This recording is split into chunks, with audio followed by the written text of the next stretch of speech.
"I was a broken man, even before I was famous." These were the words of Elvis Presley, a man who had the world at his feet, yet was haunted by his own demons. In the glittering world of rock and roll, he was a king, his voice, his moves, his very presence unforgettable. But behind the fame and fortune, behind the flashing lights and screaming fans, was a man who was constantly wrestling with a darker side of himself. The king of rock was not immune to the pressures of fame. Fame had given Elvis everything, yet it had also taken everything from him. In August 1977, the world would lose its king, but what really led to that moment? Was it the weight of superstardom? Was it addiction? Or was there something far darker at play? On August 16, 1977, Elvis Presley was found dead at the age of 42 in his beloved Graceland. It wasn't just the death of a man, it was the loss of a symbol. The man the world had adored was gone, but questions remained. How did a man with so much fall so far? We know the details of his passing, his tragic death, his funeral, the worldwide outpouring of grief. But what we don't often hear about are the hidden struggles, the fractured relationships, and the spiraling isolation that had led to this fateful day. Was it the pressures of fame, the toll of addiction, or something far more sinister? Stay with us as we uncover the shocking truth of Elvis Presley's final days, the King's final goodbye. Elvis Presley didn't just shape rock and roll, he redefined it. Born in Tupelo, Mississippi, in 1935, Elvis was a product of both poverty and ambition. From the moment he picked up a guitar, his fate seemed sealed, but no one could have predicted just how massive his impact would be. By the mid-1950s, Elvis had skyrocketed to superstardom. He was the cultural revolution personified, a white boy who sang black music with a raw energy that no one had ever seen before. His gyrating hips, his sultry voice, and his rebellion against the norm sent shockwaves through American society. He didn't just capture hearts, he owned them. Every teenager wanted to be him, every girl wanted to be with him, and every parent feared what he represented. But fame isn't always a blessing. Behind the glitzy facade of flashing lights and sold-out shows, Elvis was struggling. The toll it took on him was immense. His personal life became a battleground, with his marriage to Priscilla Presley unraveling in front of the world. His loneliness only deepened. Despite being constantly surrounded by a sea of people, fame, for all its glory, couldn't fill the void inside him. His relationship with Priscilla is where the cracks first began to show. Their whirlwind romance had been something straight out of a Hollywood script. Young love, passion, and an unbreakable bond, or so it seemed. But as Elvis's fame grew, so did the strains in their relationship. Priscilla, too young to understand the magnitude of Elvis's world, struggled to keep up. She watched, helplessly, as the man she married changed before her eyes. Elvis had a unique relationship with his fans. They adored him, but to him, they were faceless, distant figures. They cheered him on stage, but no one saw the toll it was taking off stage. His entourage, known as the Memphis Mafia, was his support system, but even they couldn't shield him from his inner demons. His friend and confidant, Joe Esposito, described the king as someone who was always searching for something he could never find. As Elvis's addiction to prescription drugs deepened, it further isolated him. What began as occasional painkillers for his back problems turned into a dangerous crutch. He became a prisoner of his own fame, his mind clouded by the drugs that were supposed to help him. The king was losing his grip, not just on his health, but on himself. His once glorious voice was starting to crack, his performances lackluster. It was a tragic irony. The king, who had conquered the world, was slowly being conquered by the very thing that had made him famous. It wasn't just the physical toll, it was emotional too. His confidence was shattered. His relationships with those closest to him, including his family and friends, began to deteriorate. Priscilla had already left him in 1972, but they still remained connected, sharing custody of their daughter, Lisa Marie. But Elvis's isolation was growing. His health was failing. His body, once a temple of energy and movement, was now a shell, bloated, lethargic, and fragile.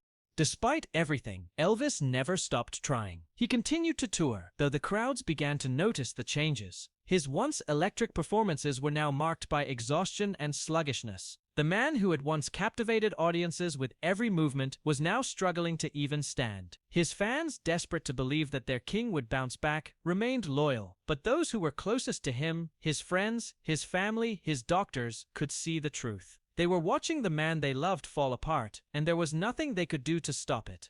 At the time, no one knew that Elvis's decline would come to such a tragic and sudden end. But looking back, it seems clear his life was spiraling, the downward momentum so great that nothing could hold him up anymore. And as his health deteriorated, so did the hope of anyone being able to save him. Elvis Presley had everything, but in the end, it wasn't enough. As the months leading up to August 1977 passed, Elvis's physical and mental decline became undeniable. The king of rock, once an unstoppable force, now seemed to be losing a battle that no one could fight for him. His health had started to deteriorate dramatically. His weight had ballooned, his energy waned, and his physical appearance was rapidly changing. The vibrant, youthful figure that had once stunned audiences with his charm and talent was now barely recognizable.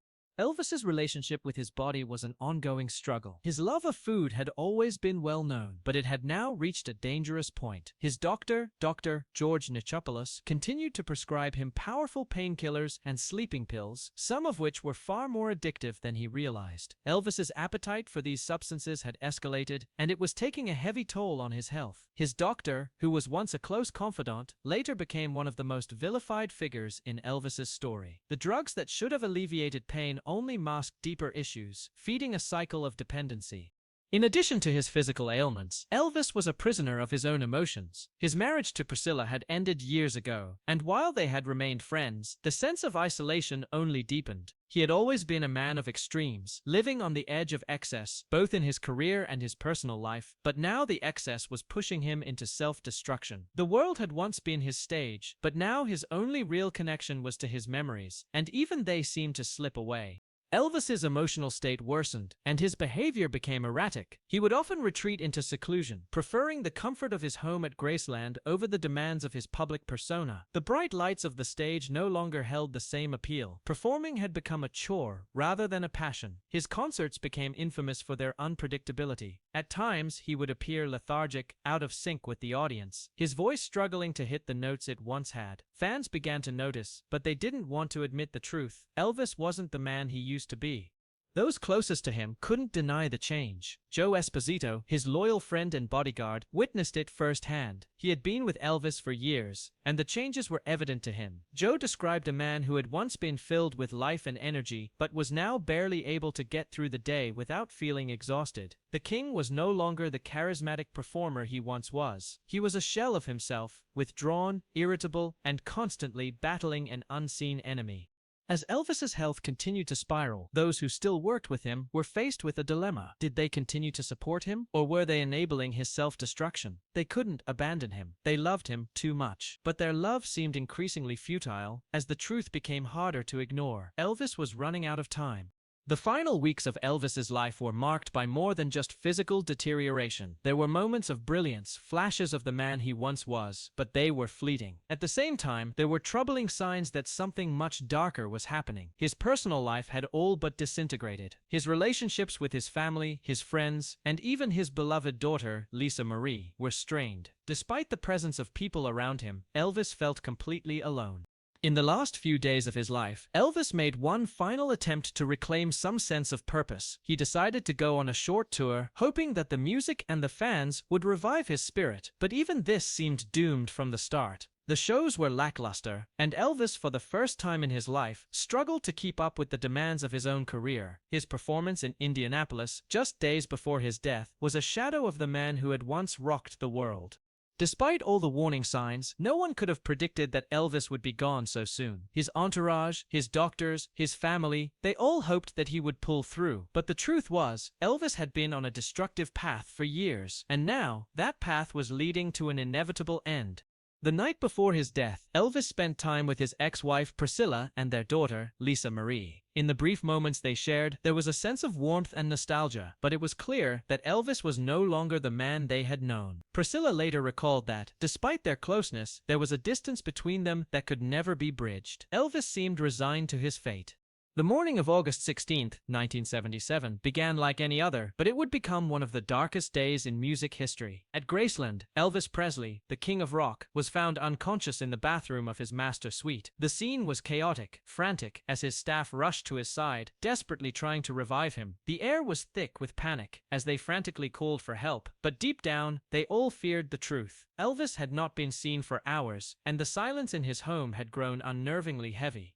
His bodyguard, Sam Thompson, was the first to find him. He described the moment as a nightmare unfolding in slow motion. There was no sign of life, no indication that Elvis had made it through the night. The once vibrant man, who had been adored by millions, was now just a body, lifeless, motionless, a shadow of the rock star he once was. His staff rushed to try and save him, but every second that ticked by seemed to bring more clarity to the reality. The king was gone.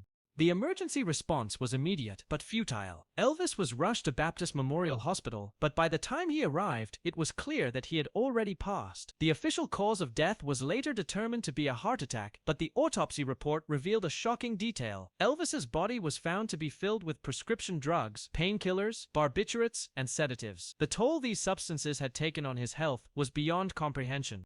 As the news of his death broke, the world seemed to stop. Fans around the globe were in shock, unable to grasp the reality that Elvis Presley was truly gone. It didn't matter that he had been in poor health for years, or that his performances had grown less energetic. This was the king. His death felt surreal, like a bad dream they couldn't wake up from. People from every walk of life, every corner of the world, took to the streets, their hearts broken by the loss of an icon. The man who had once brought the world together through music was now gone, and it felt as though the world would never be the same. Priscilla Presley, Elvis's ex-wife, was devastated. Though their marriage had ended years before, they had remained close friends. She described the moment as one of complete disbelief. How could this happen? She asked herself. How could the man who gave so much to the world be taken away so suddenly? The emotional weight of Elvis's passing was crushing, not only for those who loved him personally, but for the millions who saw him as a symbol of hope, freedom, and the promise of greatness. His death was a direct hit to the very soul of rock and roll.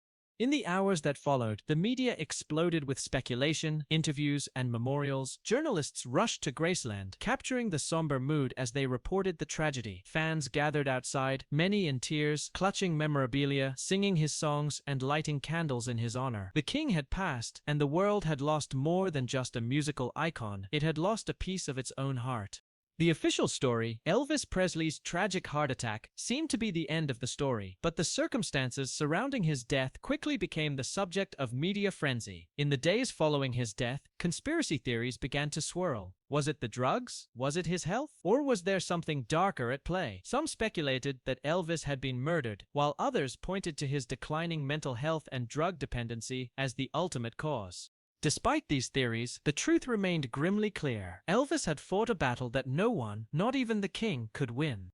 The grief was palpable. For those who were closest to him, the loss was a personal devastation. Joe Esposito, who had been by Elvis's side for so many years, was torn apart. "I thought he would get better," he said. "I didn't think it would end like this." The man who had been the king of the stage, the king of hearts, was gone, and there was no way to undo it.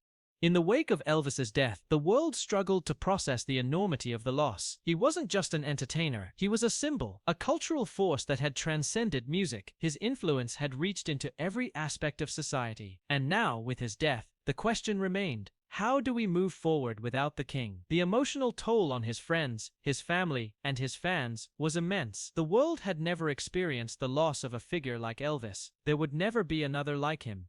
But the real devastation had yet to fully unfold. The media, the fans, and the public would now witness the aftermath of Elvis's passing, and they would see how the death of a king could shatter lives, change a culture, and ultimately leave behind a legacy that would be remembered forever.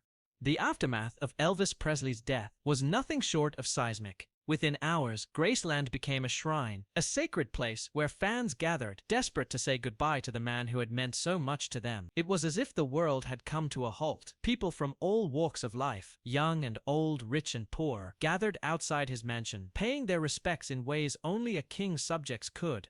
Priscilla Presley, who had already been through so much with Elvis, now faced the gut-wrenching task of laying him to rest. The funeral was a deeply emotional event, filled with sorrow, but also, somehow, with the lingering echoes of his legacy. It was a moment for the world to come together, united by the love and admiration they had for Elvis Presley. Celebrities, friends, and fans alike poured into Memphis to pay tribute to the king. The funeral procession was a parade of grief, with thousands lining the streets to catch one last glimpse of the man who had changed the world. The emotional impact of his death rippled far beyond the gates of Graceland. Elvis's passing marked the end of an era in rock and roll, an era that had been defined by his raw energy, his electrifying performances, and his undeniable influence on music and culture. The king was dead, but his impact remained. The music world was forever altered, and no one could fill the void he had left. In the wake of his death, the conversation quickly turned to the question of Elvis's legacy. What would he leave behind? How would the world remember him? And, perhaps more hauntingly, how would the king be immortalized? Elvis Presley had transcended mere celebrity status. He had become a cultural institution, a symbol of rebellion, freedom, and creativity. The questions surrounding his death, his addiction, his isolation, his struggles would never fully be answered, but they would fuel speculation for years to come. Elvis became more than just a rock star. He became a myth, a legend, and for some, a martyr. As years passed, his music continued to live on. Albums still sold, his movies were re-watched by fans old and new, and his songs continued to be the soundtrack of many lives. But it wasn't just the music that kept Elvis alive. It was the idea of Elvis. He had become a symbol of greatness, of the American dream, but also of its inherent tragedy. His rise to fame had been meteoric, his fall had been quick and brutal, and yet his legacy was more enduring than any other in music history. Graceland, which had once been the place where Elvis lived and loved, became a pilgrimage site for fans from across the globe. People traveled to Memphis, not only to see the house where he had lived, but to feel the energy of the place where the king had walked. It was as if his spirit still lingered in the halls, in the rooms where he had performed, where he had suffered, and where he had dreamed of a life beyond fame. Graceland became a sanctuary for the devoted, a place where they could connect with the man who had given them so much. But the story of Elvis didn't end there. In the years following his death, a series of conspiracy theories and rumors began to circulate. Some people refused to believe that Elvis had really died. They speculated that he had faked his death to escape the pressures of fame, that he was living in secret somewhere. These theories were fueled by the many unanswered questions surrounding his final days, his health, his mental state, and the mysterious circumstances of his passing.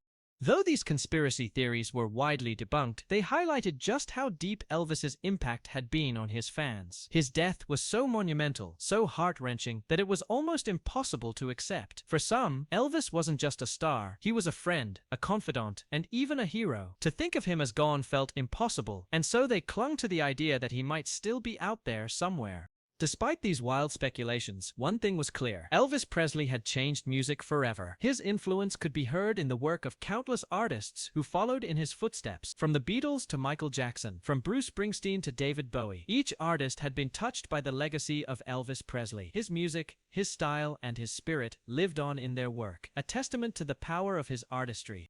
But it wasn't just musicians who felt his influence. Elvis's impact extended into every corner of pop culture, from fashion to film to the very way we think about fame. He had redefined what it meant to be a celebrity, to be a star, and in doing so, he had created a blueprint for the modern celebrity, the good, the bad, and the ugly. The king of rock had left the stage, but his influence, like his music, would never fade. His death, while tragic, had only cemented his place in history, and even now, over 4 decades later, Elvis Presley's legacy continues to captivate, inspire, and move us in ways that few others ever could. Elvis Presley's death, though tragic, opened a profound chapter in the cultural narrative of not just music, but human nature itself. His rise to stardom was nothing short of meteoric, but his fall, plagued by addiction, loneliness, and personal turmoil, was a harsh reminder of the price of fame. His death at the age of 42 was not just the end of a rock star's life, it was the loss of a larger-than-life symbol who had shaped an entire generation. But in the years following his death, Elvis became more than just a name. He became a living legend, immortalized by the music that continues to resonate across time. His struggles and his triumphs remain a poignant reflection of the complexities of fame and the human condition. We can look at his life and death and find lessons about the fragility of greatness, the importance of self-care, and the need to confront our own demons before they consume us. Elvis had everything, yet in the end, fame was not enough to save him from himself. As we remember the king, we're left to wonder how much of Elvis was truly known, how much of his pain and his humanity was hidden beneath the layers of fame and adoration. We'll never fully understand the depth of his struggles, but we can acknowledge that his legacy is far more than his music. It's the lessons his life and death offer to all of us. Now, I want to hear from you.